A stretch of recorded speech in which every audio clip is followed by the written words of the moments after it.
Hello everyone, আসসালামু আলাইকুম। সবাই কেমন আছো? আশা করি সবাই অনেক ভালো আছো। আমিও তোমাদের দোয়া আল্লাহর রহমতে অনেক ভালো আছি।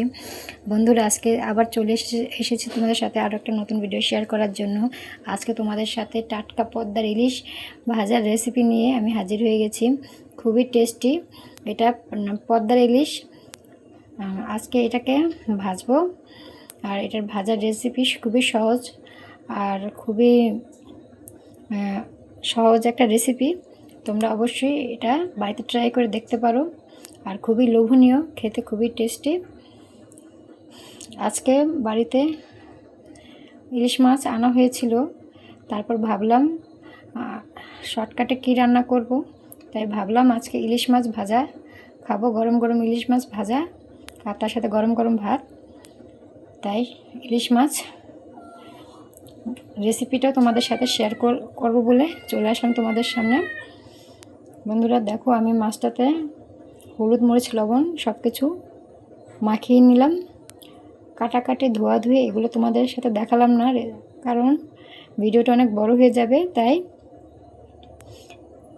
বন্ধুরা, আমি প্রতিবারই তোমাদের সাথে আমার প্রতিটা ভিডিওতে আমি ইসলামিক হাদিস ও গল্প আর সাথে চমৎকার চমৎকার রান্নার রেসিপি নিয়ে তোমাদের সামনে হাজির হয়ে যাই। কিন্তু আজকে আর ইসলামিক হাদিস তোমাদের সামনে আমি তুলে ধরতে পারলাম না। আশা করছি কালকে আবার তোমাদের সামনে আমি ইসলামিক একটা সুন্দর একটা হাদিস নিয়ে তোমাদের সামনে হাজির হয়ে যাব।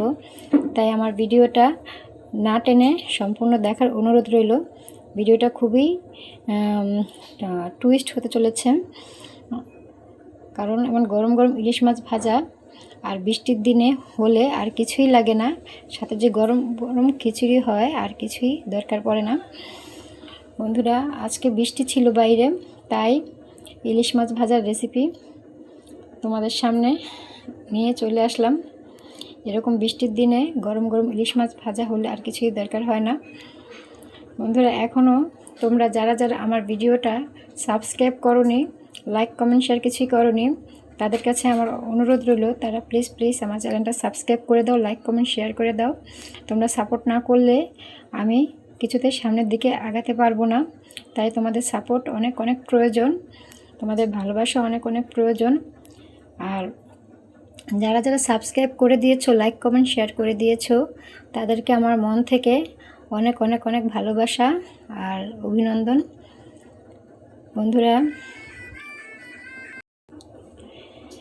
বন্ধুরা দেখো, আমি ইলিশ মাছটা চুলায় চাপিয়ে দিয়েছি, গরম গরম তেলে দিয়ে দিয়েছি ইলিশ মাছ ভাজাটা।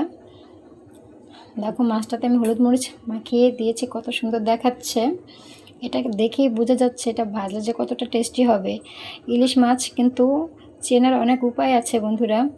যে মাছটা ভালো সেটাকে যদি ভাজে তাহলে কিন্তু সেই মাছটা থেকে অনেক তেল বের হবে, আর মাছের তেল দিয়েই এক প্লেট ভাত অনায়াসে খেয়ে ফেলা যায়।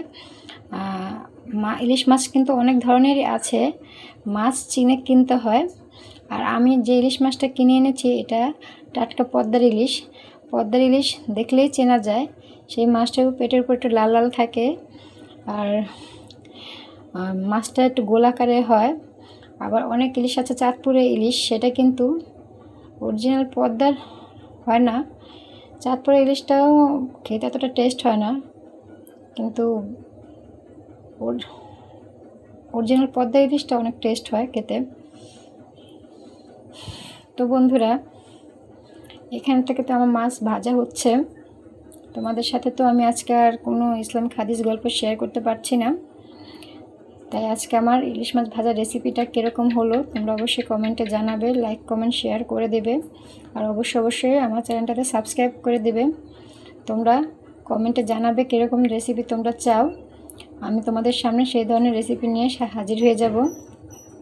আর আমার চ্যানেলে আরও অনেক ধরনের ঘরোয়া রান্নার রেসিপি রয়েছে, চমৎকার চমৎকার সুন্দর সুন্দর রান্না।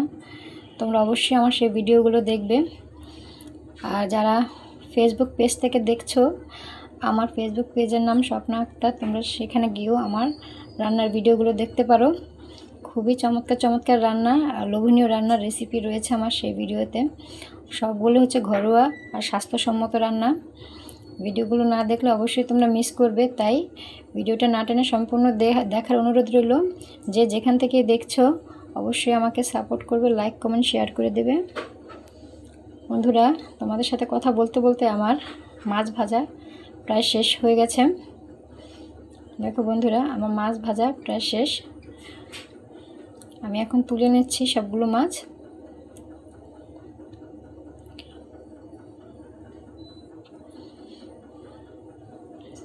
মাছ ভাজাগুলো হয়ে গেছে, আমি উঠিয়ে নিয়েছি। বন্ধুরা, আজকে এই পর্যন্তই। সবাইকে অনেক অনেক ধন্যবাদ।